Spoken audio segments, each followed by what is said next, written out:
Bismillahirrahmanirrahim. Assalamualaikum warahmatullahi wabarakatuh. Yang saya banggakan dan sayangi kepada kedua guru penggerak kita, alhamdulillah pada pagi hari ini akan memberikan ilustrasi tentang bagaimana aksinya di dalam melaksanakan kegiatan dari awal sampai seterusnya,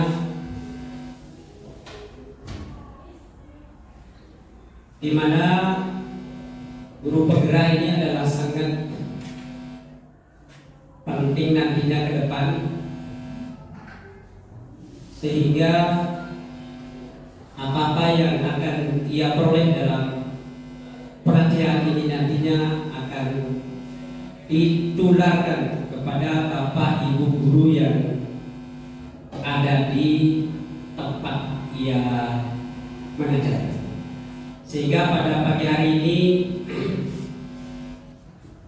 kedua guru penggerak kita ini akan menyampaikan beberapa modul aksi nyata yang akan dia sampaikan kepada kita, yang akan dia tularkan kepada kita sekalian, khususnya guru-guru di SMK 3 Pojok ini.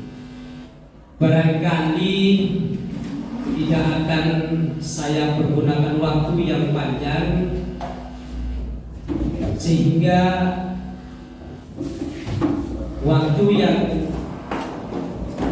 sedikit ini kita akan serahkan kepada mereka supaya materi yang sudah akan ia sampaikan pada pagi hari ini akan tuntas. Itulah barangkali yang sebagai pembuka acara pada pagi hari ini saya selaku perwakilan mewakili kepala sekolah untuk membuka acara ini. Demikian, terima kasih. Assalamualaikum warahmatullahi wabarakatuh.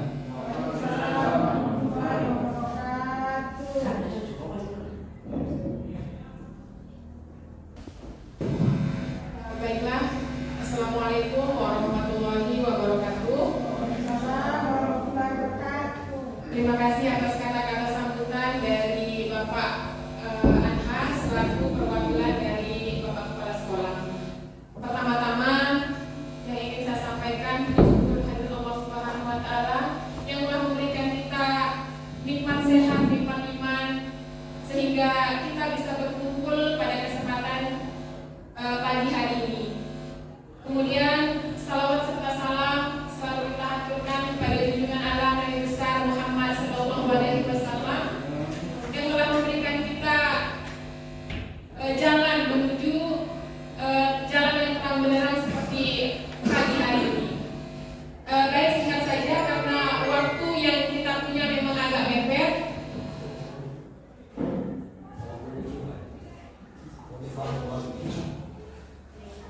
Baiklah, kepada rekan-rekan guru SMK Negeri 3 Bujut, saya selaku guru IPA di sini bersama dengan Pak Khalid selaku guru bahasa Inggris mendapatkan tugas dari guru penggerak untuk mengimbaskan apa yang kami dapatkan dari pelatihan-pelatihan kami selama hampir 2 bulan ini tentang budaya kerja kita di sekolah, bagaimana anak-anak kita, bagaimana guru kita, bagaimana kita sendiri, bagaimana jiwa kita sebagai guru.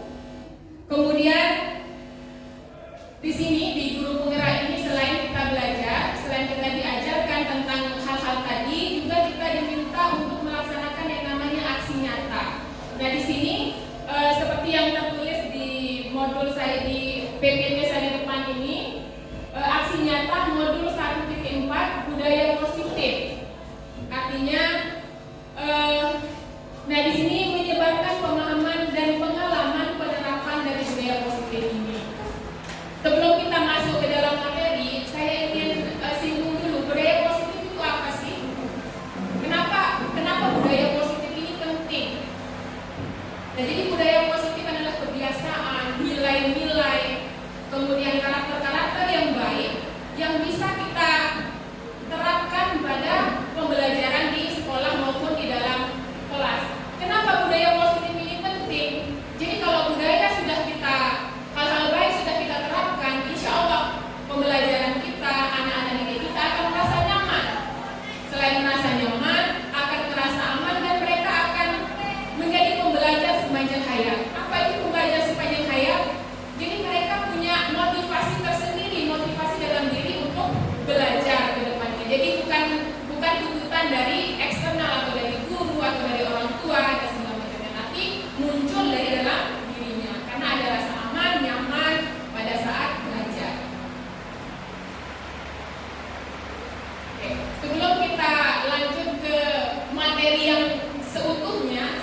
Jadi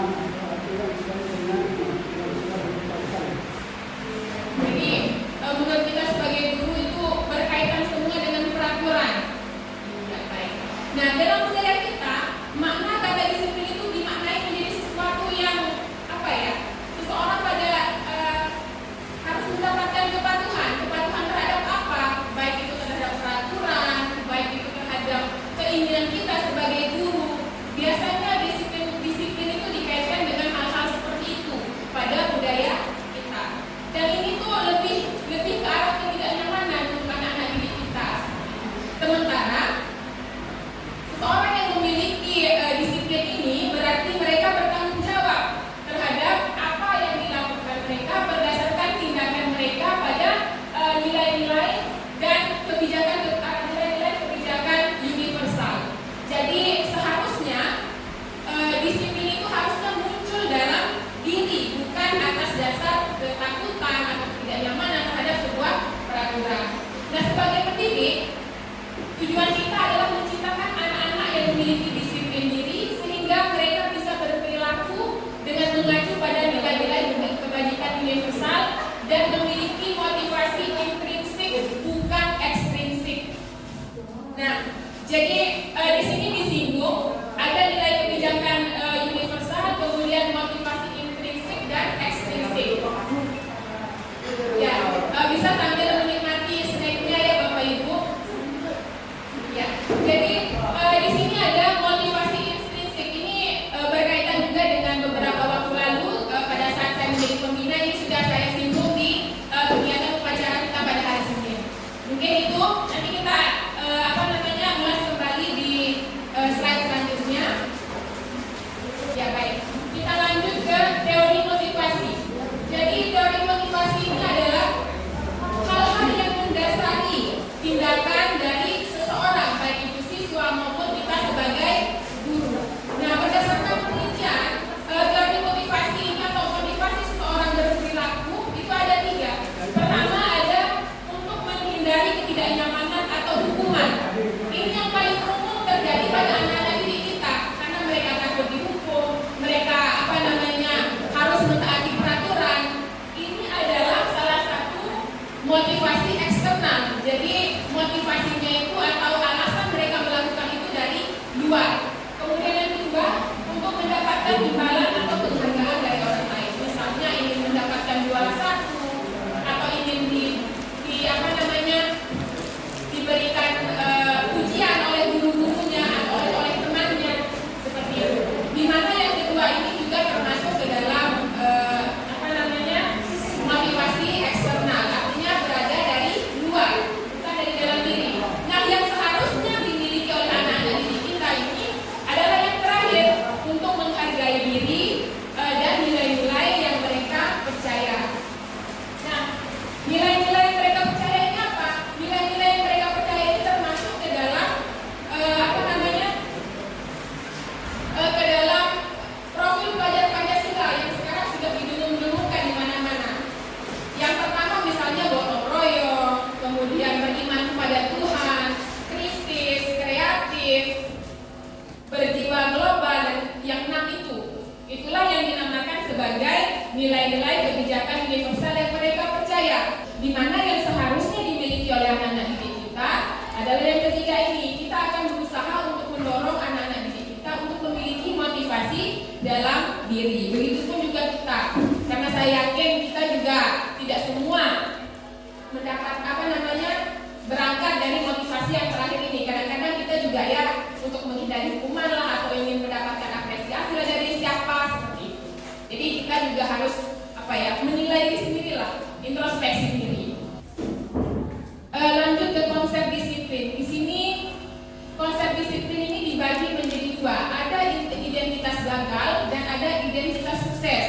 Jadi anak-anak yang tidak yang indisipliner ya, yang tidak disiplin, itu bisa kita arahkan dengan 2 cara. Ada identitas gagal dan ada identitas sukses. Yang identitas gagal ini apa? Yaitu dengan hukuman. Jadi kalau ada yang tidak tidak melakukan sesuai peraturan, maka akan dihukum. Kemudian penghargaan. Kenapa penghargaannya termasuk ke identitas gagal?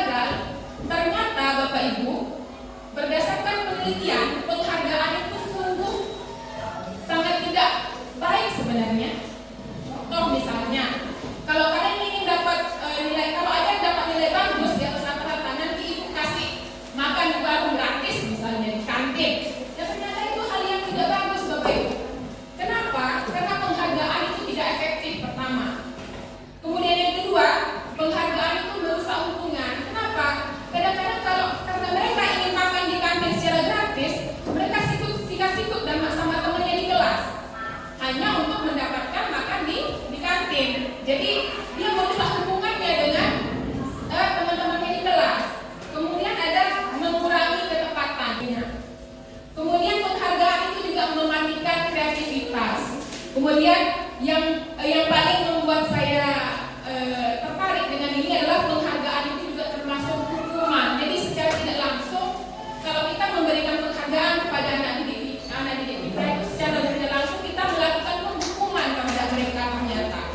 Kemudian yang terakhir adalah tidak adanya motivasi intrinsik. Jadi kita secara tidak langsung sudah mengurangi motivasi dalam diri siswa kita. Seperti itu.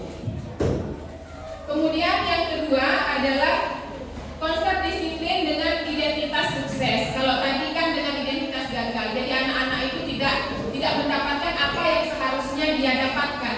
Dan dengan konsep kedua ini atau identitas sukses ini, siswa kita akan mendapatkan apa yang seharusnya mereka dapatkan. Nah, yang di sini adalah konsekuensi. Apa itu konsekuensi? Konsekuensi itu adalah kebalikan dari hukuman tadi. Kalau hukuman itu kadang-kadang tidak sesuai dengan kesalahannya. Contoh, tidak mengerjakan PR, disuruh keliling lapangan. Padahal PR yang tidak dikerjakan adalah PR bahasa Indonesia misalnya. Itu kan tidak ada hubungannya sebenarnya dengan pelajarannya, dengan materi yang disampaikan. Apa misalnya karena dia merusak buku temannya misalnya. Tapi hukuman yang dikasih adalah membersihkan WC misalnya. Itu kan tidak berhubungan dengan kesalahan. Jadi anak-anak itu cenderung tidak menyadari kesalahannya karena hukumannya itu tidak sesuai dengan apa yang dia salahi, apa kesalahannya. Nah, kalau konsekuensi ini dia harus berkaitan, harus ada keterkaitan dari kesalahan dan juga hukumannya atau kondisi yang akan dia kerjakan untuk untuk membenarkan kesalahan sebelumnya. Di mana konsekuensi ini adalah sesuatu yang harus terjadi. Kemudian korban ini atau si yang mendapatkan kerugian ini akan mendapatkan akan mendapatkan keadilan lah seperti itu ya. Kemudian walaupun si konsekuensi ini membuat murid tidak nyaman juga, ada ketidaknyamanan di dalam dirinya untuk mengganti hal-hal yang sudah dia lakukan. Kemudian bertahan dalam jangka waktu pendek. Kemudian memerlukan monitoring terus-menerus dari guru yang bersangkutan. Kemudian bisa diterapkan di dalam masyarakat. Kemudian murid atau anak ini bisa menghormati peraturan.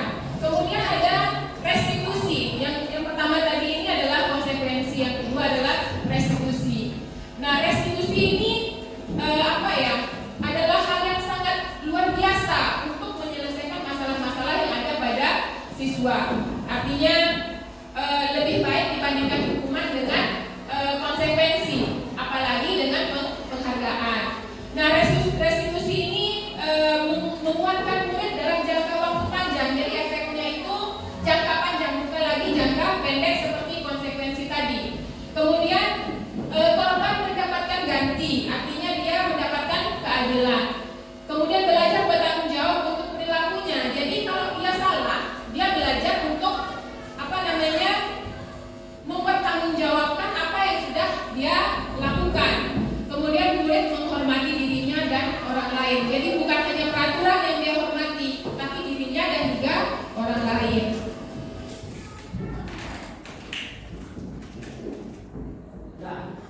Masih Pak, lanjut.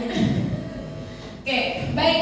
Disiplin positif dengan restitusi. Jadi ini ada pembahasan khususnya saat ini sangat dianjurkan untuk kita terapkan pada anak didik kita.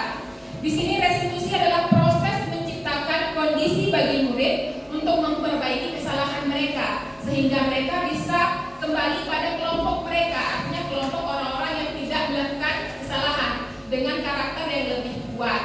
Nah, restitusi ini juga adalah proses kolaboratif yang mengajarkan murid untuk mencari solusi untuk masalah dan membantu murid berpikir tentang orang seperti apa yang mereka inginkan dan bagaimana mereka harus memperlakukan orang lain ini. Nah, dalam restitusi ini siswa belajar dari kesalahan. Jadi dia ada pelajarannya. Kemudian memperbaiki hubungan baik itu dengan guru maupun dengan teman kelasnya atau temannya di sekolah. Kemudian restitusi ini adalah tawaran, bukan paksaan. Jadi kita sebagai guru itu tidak memaksa, kamu ini harus begini, tapi kita menggali pada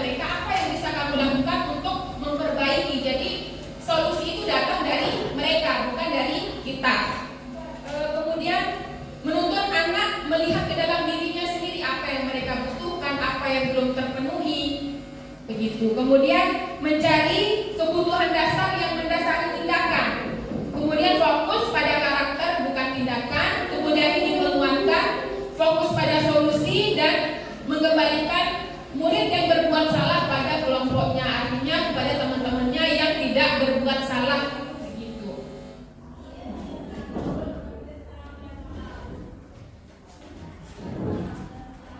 Oke, kita lanjut ke kebutuhan dasar manusia.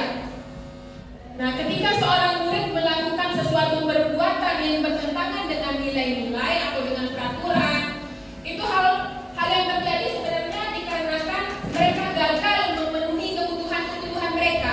Ada kebutuhan dalam diri mereka yang tidak terpenuhi, sehingga mereka melakukan hal-hal yang indisipliner, tidak mematuhi peraturan, nilai-nilai yang mereka yakini mereka tidak kerjakan seperti itu. Lalu apa sih kebutuhan dasar manusia ini? Kebutuhan dasar manusia ini ada 5. Pertama, bertahan hidup. Jadi bertahan hidup itu seperti misalnya makan, minum, sandang, pangan, papan. Itulah yang dinamakan sebagai bertahan hidup. Kemudian kasih sayang dan rasa diterima.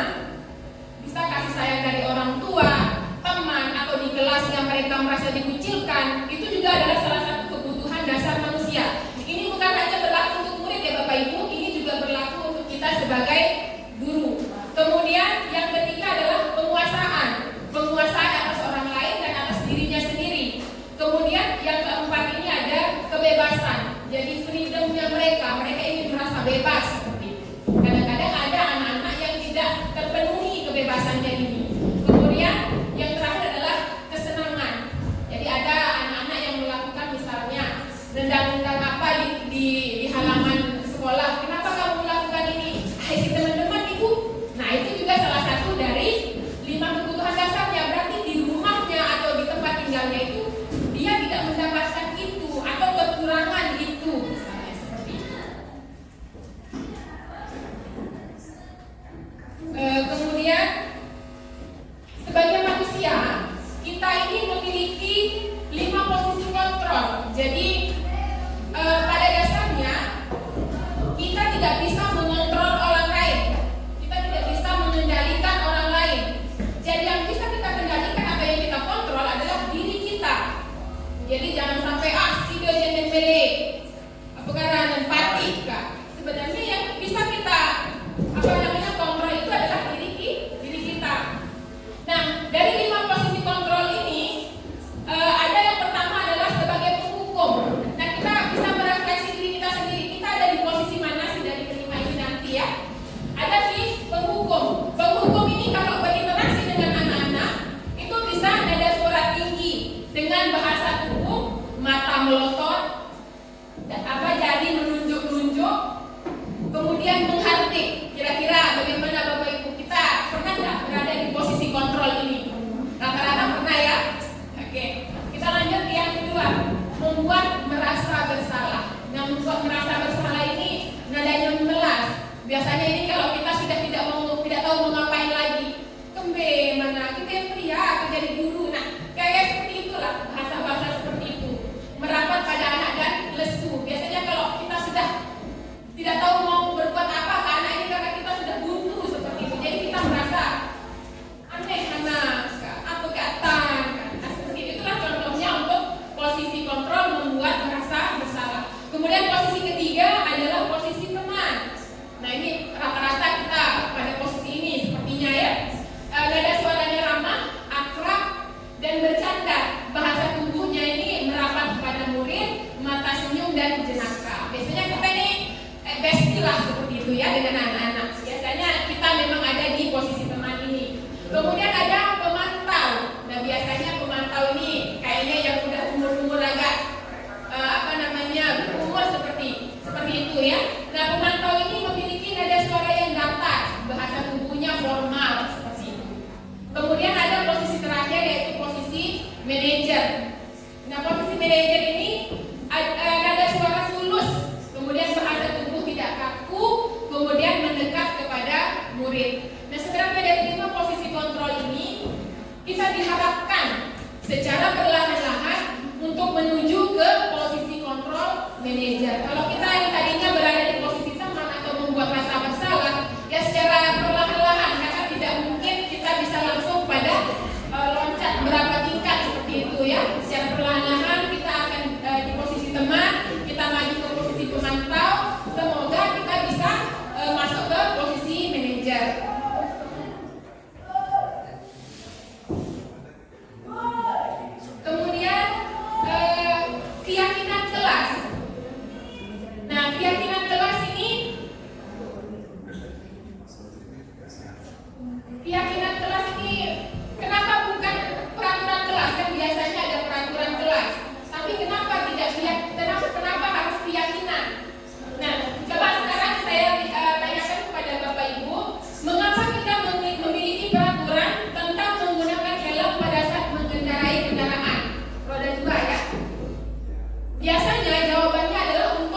keyakinan dalam diri, yaitu nilai-nilai kebijakan universal yang disepakati secara tersirat dan tersurat, lepas dari latar belakang suku, agama maupun bangsa.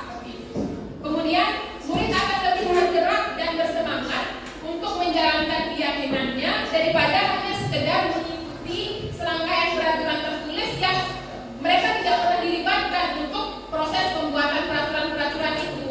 Seperti itu.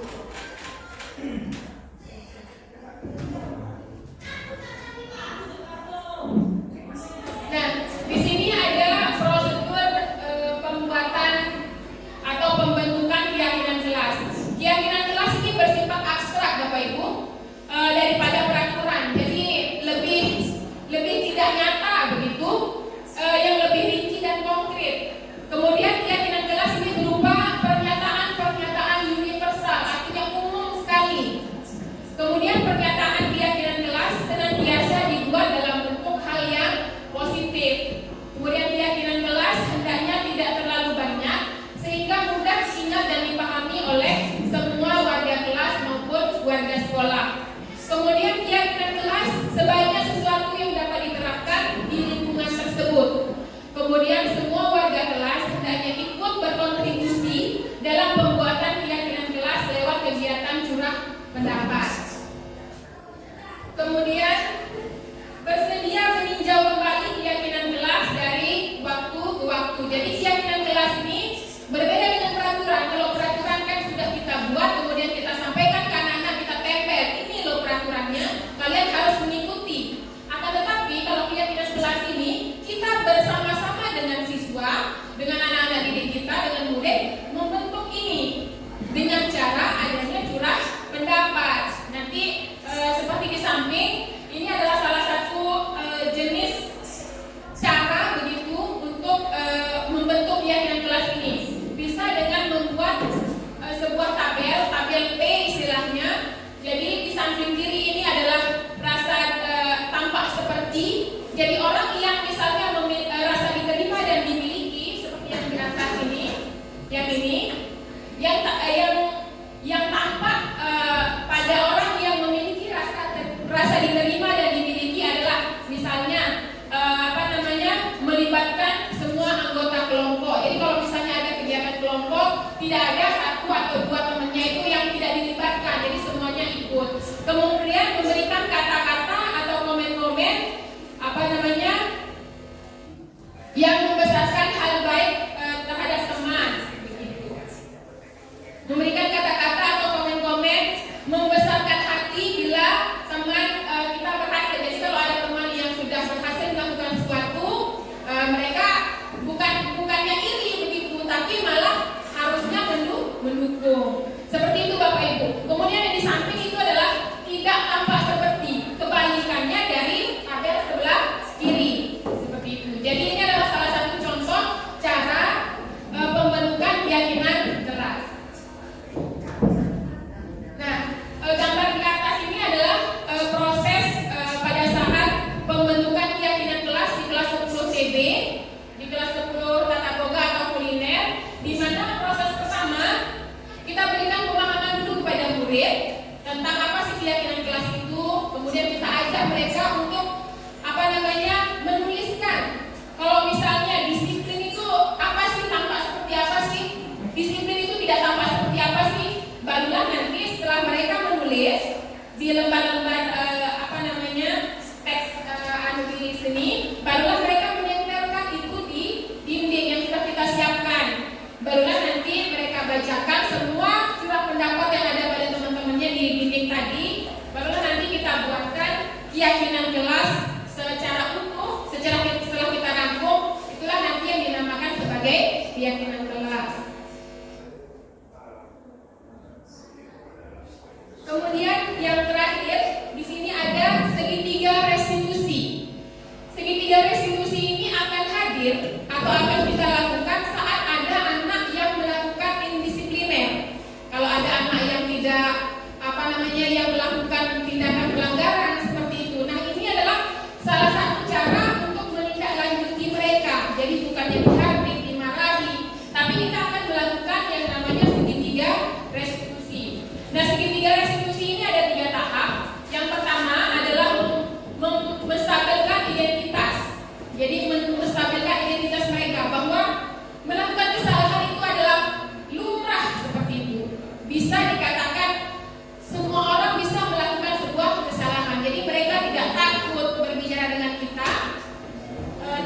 tidak merasa malu, seperti mereka bisa terbuka terhadap kita. Jadi pertama yang kita lakukan adalah menstabilkan identitas.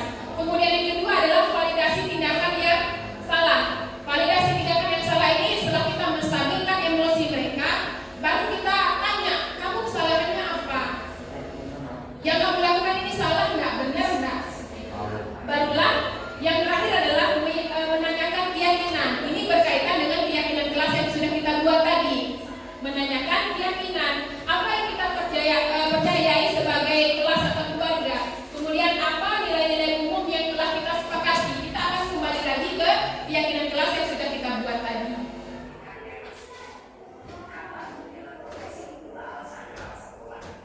Oke. Ini yang terakhir, dengan terciptanya budaya positif di kelas dan di sekolah, diharapkan kita mampu membangun nilai-nilai kebijakan diri dari profil pelajar Pancasila yang 6 ini. Diharapkan setelah kita melakukan disiplin positif, budaya positif di sekolah, maka akan bermuara pada ke-6 profil pelajar Pancasila. Anak-anak kita akan mencerminkan ke-6 profil pelajar Pancasila itu sendiri. Kemudian kembali sedikit ke restitusi tadi, segitiga restitusi. Tadi kan ada 3 tahap. Nah, 3 tahap itu tergantung kondisi nanti. Tidak harus ketiga-tiganya kita terapkan. Jadi kalau misalnya mau langsung ke validasi tindakan yang salah juga boleh. Tergantung situasi dan jenis kesalahan dari anak. Oke, itu saja yang bisa saya sampaikan pada kesempatan kali ini. Lebih dan kurangnya saya mohon maaf. Mungkin kalau ada pertanyaan dari Bapak Ibu. Atau nanti Pak Talim salah. Baik, karena waktu terbatas, kita lanjut ke Pak Talim, lanjut ke yang kedua. Sekian dari saya. Saya ulangi sekali lagi, kalau ada kesalahan, kekeliruan dari penyampaian saya ucapkan mohon maaf. Dan terima kasih sekali lagi saya ucapkan kepada Bapak Ibu guru sudah hadir di sini. Sekian. Wabillahi taufiq wal hidayah. Wassalamualaikum warahmatullahi wabarakatuh. Ada satu ataupun 2 rekan yang saya minta setiap waktunya untuk berefleksi tentang kegiatan berbeda yang kita lakukan pada siang hari ini. Saya minta saya minta ataupun 2 rekan yang bisa menyampaikan tentang perasaannya atau pemahamannya terkait dengan webinar kita kali ini. Silakan. Dalam kursi saya.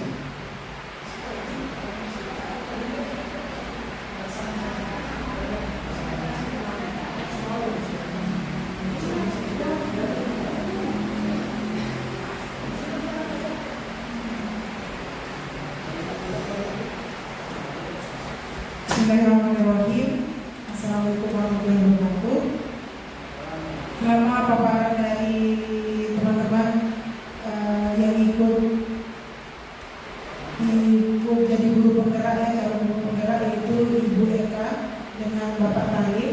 Selama saya ikuti kegiatan ini, saya sedikit mendapat banyak sebenarnya, tapi saya akan sampaikan sedikit, yaitu ternyata selama ini kita anggap hukuman itu dan memberikan penghargaan itu sesuatu yang positif gitu. Saya sebagai guru BK juga ya namanya manusiawi Bapak Ibu, saya sering melakukan hal-hal itu gitu. Misalnya seperti hukuman yang sudah dikatakan sama Bu Eka pada sesi pertama tadi, yaitu misalnya saya harus menunjuk melotot, itu saya sering lakukan. Karena apa?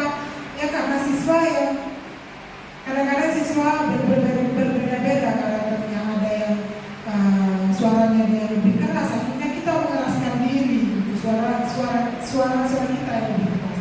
Kemudian dengan memberikan penghargaan itu, misalnya pada saat ada siswa saya atau sebuah kasus di sekolah ini, misal pertama saya berikan peringatan satu, kemudian kedua dia tidak mengulangi hal tersebut, maka saya perlu juga memberikan penghargaan itu. Misalkan saya berikan sebuah makanan ringan, jadi esoknya dia merasa apa begitu, jadi Bu lagi dong seperti itu. Nah ternyata hal seperti itu yang kita anggap sebenarnya memberikan motivasi kepada siswa kita semuanya, ternyata itu salah.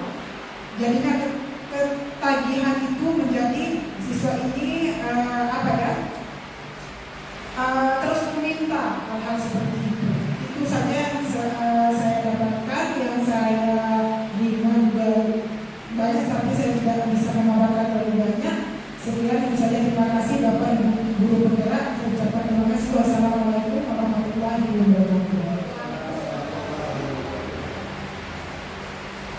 Terima kasih Bu Siska yang telah memberikan paparan tentang refleksi luar biasa sekali ini. Karena memang Bu Siska ini adalah guru BK di sekolah kita. Jadi modul 1.4 dengan budaya positif ini sebetulnya walaupun tidak mengikuti program pemerintah, kita harus paham. Malah kita kembangkan pemahaman kita tentang hal ini. Jadi kalau boleh sharing Bu Siska, dengan modul 1.4 ini memang betul-betul kita mempelajari karakter kita, karakter anak, bukan sejawat, dan semuanya sangat kolaboratif.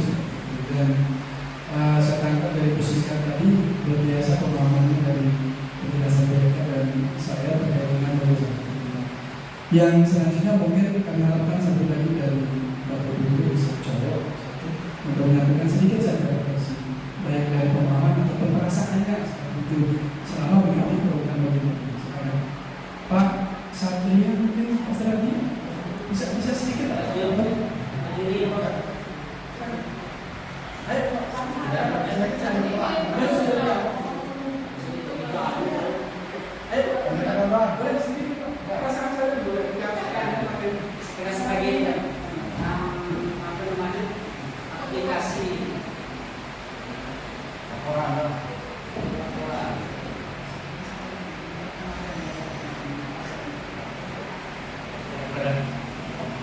Terima kasih untuk calon guru penggeraknya. Di sini saya dapat sedikit pencerahan tentang cara mendidik seorang anak yang tanpa menggunakan kekerasan. Misalkan yang tadi jelaskan di sini bahwa kekerasan itu bukan suatu pilihan, atau pilihan yang tepat ketika kita mendidik anak, tapi kekerasan itu malah membuat anak jadi tidak baik. Nah, dari teman-teman yang sudah menyampaikan tadi di sini, jadinya saya bisa menyimpulkan kalau mendidik peserta didik dengan tanpa kekerasan itu akan bisa lebih baik untuk kedepannya. Ya, sekian. Terima kasih untuk teman-teman guru berat. kedua yang ini pada pertanyaan juga ya, ini dulu kalau saya ikut setengah dengan depan. Ternyata setelah ada penjelasan dari Ketua Menteri Negara, ini saya bisa kalau saya simpulkan ini adalah teori dari kurikulum merdeka yang dulu sebenarnya itu belum ada kita pergantian kurikulum. Kita akan tadi masih deh.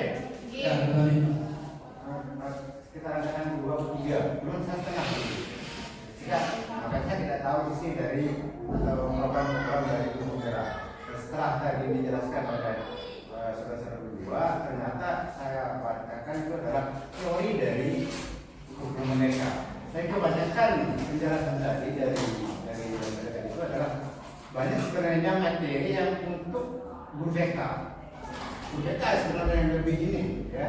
Memang untuk guru umum ada, cuma kalau kita lihat waktu dari waktu guru umum dengan guru BK dan pelajaran atau materinya guru BK dan itu kan lebih luas ya, punya waktu untuk memberikan pengarahan kepada siswa.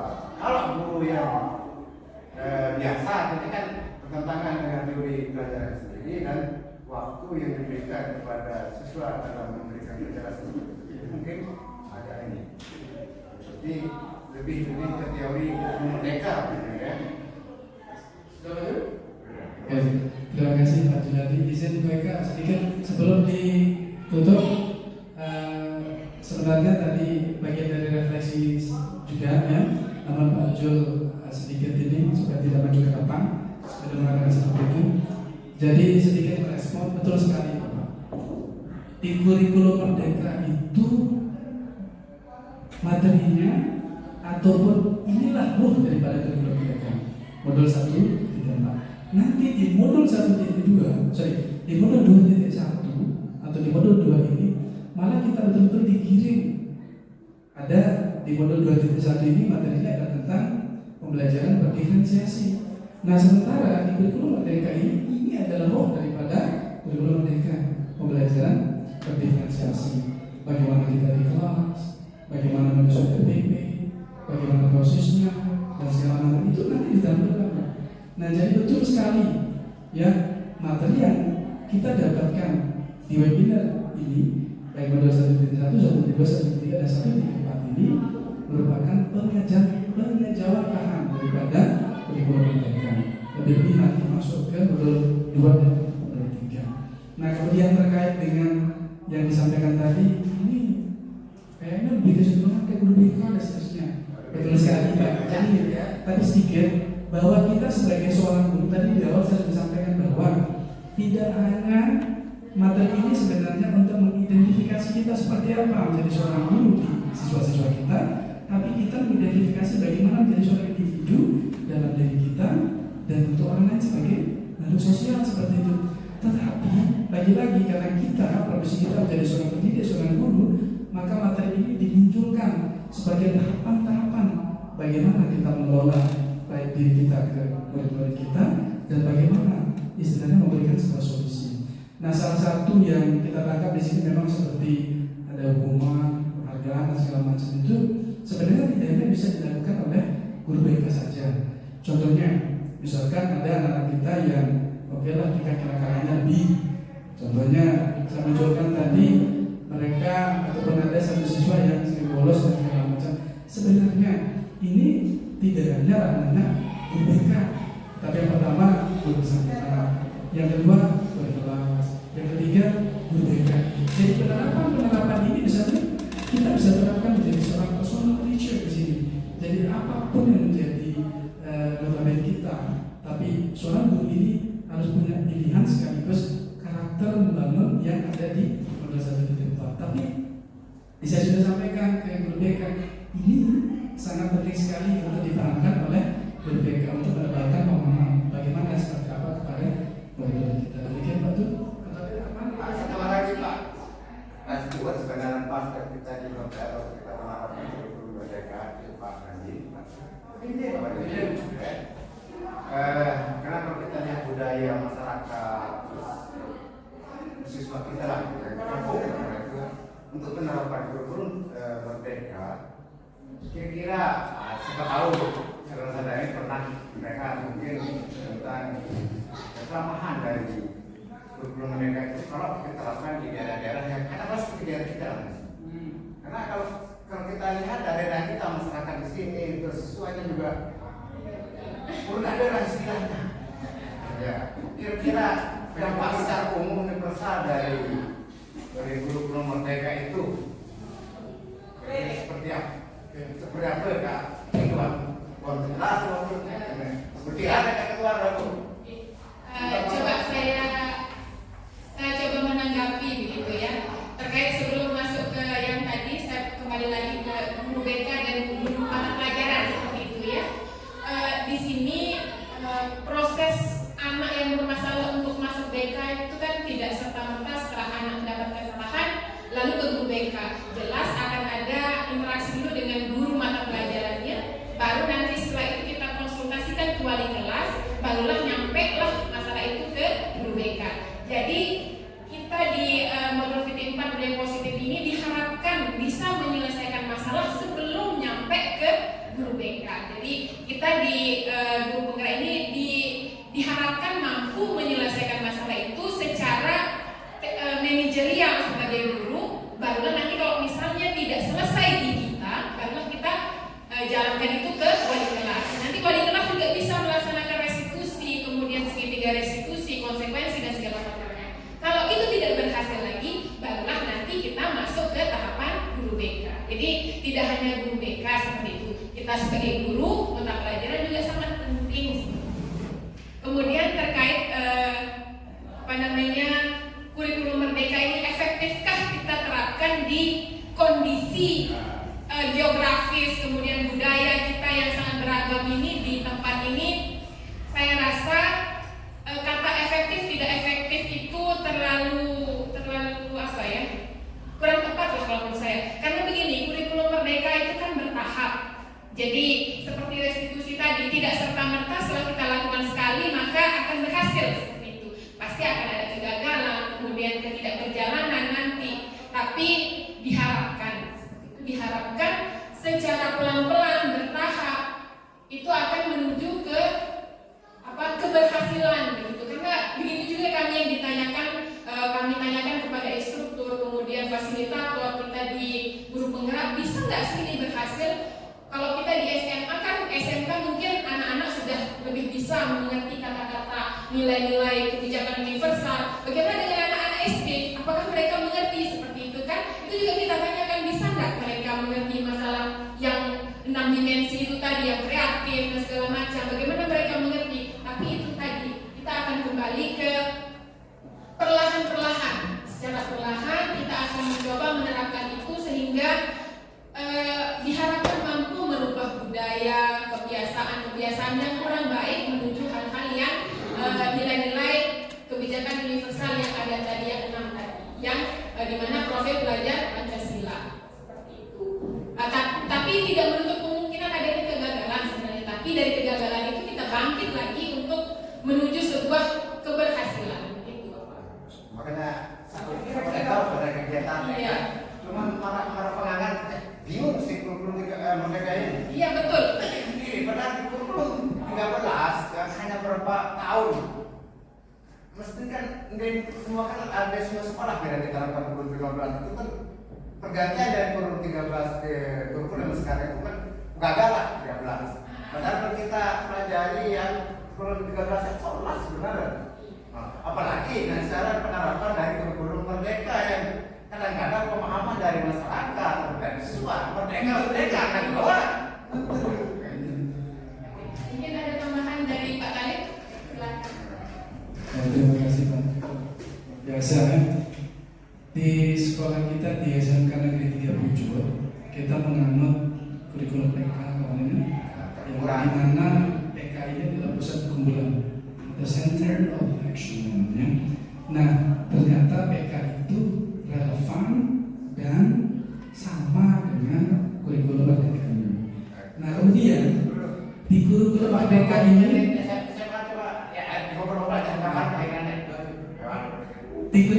di kurikulum merdeka ini ada dua hal yang harus betul-betul kita pahamkan. Yang pertama adalah dari segi administrasi kita. Nah, itu kan sudah kita bedakan. Kalau di K13 kita ada RPP silabus RPP, yang dimana dalam kurikulum merdeka ini implementasinya secara administratif di sini adalah silabus itu diganti dengan JP, kemudian RPP itu diganti dengan modul ajar seperti itu kan. Ini sebenarnya sama arahnya, namun hanya situasional dan gantikan nama seperti itu. Mau saya terangkan itu. Yang kedua yang harus kita pahamkan adalah terkait implementasinya. Nah, diimplementasi baik di kelas dan di sekolah ini, kalau di kurikulum merdeka ini betul-betul kita ditebalkan. Ini adalah bentuk materi-materi yang ada di kurikulum merdeka yang kita akan coba untuk implementasikan baik di kelas ataupun di sekolah. Nah, tadi kita pahamkan diri kita dengan adanya kurikulum merdeka itu berkaitan dengan profil belajar Pancasila yang 6 tadi. Nah, ini berkaitan sekali dengan apa yang disampaikan sama Pak Jul tadi, dengan letak geografis kita, kemudian nilai-nilai kultural kita, sosial budaya kita yang kental sekali di sini. Ini betul-betul kami diarahkan oleh dari pihak instruktur, fasilitator, pihak mes kami modul ini mengarahkan untuk betul-betul mampu mengimplementasi daripada apa yang disemboyankan oleh Bapak Ki Hajar Dewantara yang 3 itu. Yang pertama adalah Ingasul Sunturudo, Ingman Bioma Menggarsa, dan Tuturi Handayani di depan menjadi pemimpin atau sebagai contoh, di tengah menjadi pendorong, menjadi ini semangat, bagaimana di belakang menjadi seorang pendorong. Artinya apa? Jadi budaya-budaya lokal ini, nilai kearifan lokal yang ada di masyarakat setempat ini bisa kita munculkan untuk menguatkan karakter anak-anak, untuk memunculkan 6 dimensi program belajar Pancasila. Karena sesungguhnya contohnya, misalkan dalam salah satu dimensi program belajar Pancasila ini di sini ada gotong royong. Jadi kita kaitkan dengan budaya positif, nilai luhur kita di desa kita. Contohnya yang ngajung rapi, misalkan dalam sebuah pembuatan rumah itu tanpa harus menggunakan tukang, mereka istilahnya umumnya harus bekerja bergotong royong tanpa pamrih. Nah, ini bisa kita munculkan merupakan dimensi program belajar Pancasila demikian action yang bisa kita implementasikan di kelas dan sekolah. Begitu Pak Jaro. Oke, baik. Terima kasih. Baik, Bapak Ibu guru yang saya hormati, saya lanjutkan ke sesi ini.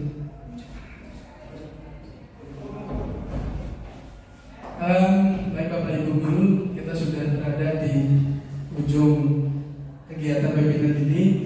Sekali lagi saya Mr. Ta'lim dengan Ibu Eka ya mengucapkan terima kasih yang sebesar-besarnya kepada rekan-rekan yang telah menyempatkan hadir dalam kegiatan webinar kali ini dalam sesi berbagi pemahaman sekaligus implementasi terkait modul 1 depan. Kedua kalinya tidak lupa juga yang saya mengucapkan permintaan maaf yang sebesar-besarnya jika saya sendiri, pribadi saya dan Ibu Eka ada hal-hal yang kami sampaikan itu keliru, ada hal-hal yang kami sampaikan itu salah, maka sesungguhnya ya kita sebagai manusia itu tidak luput dari salah. Sesungguhnya yang benar itu datangnya dari Yang Maha Kuasa dan yang salah itu murni datangnya dari saya dan Bu Eka sendiri dari fakirnya ilmu kami. Demikian kurang lebihnya kami mohon maaf. Wallahu muwaffiq hadi ila sabilil rasyad. Assalamualaikum warahmatullahi wabarakatuh.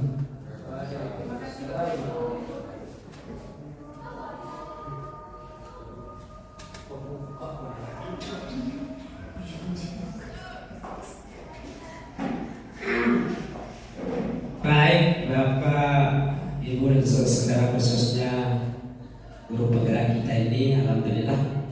Nah, sebelum saya sampaikan dan menyampaikan apa namanya doa ini, perlu kita akan berikan apresiasi berupa apa namanya tepuk tangan pada guru.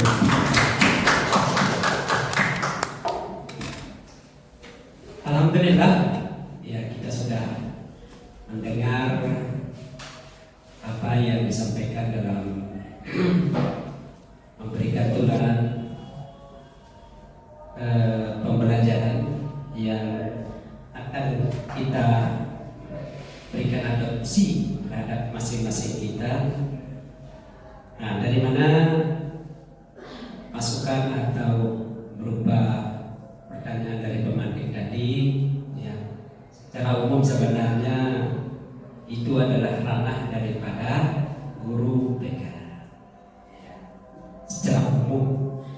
Tetapi kalau menusuk dan menitik beratkan kepada proses pembelajaran, disinilah tempat fungsi manfaat daripada belajar dengan merdeka ini.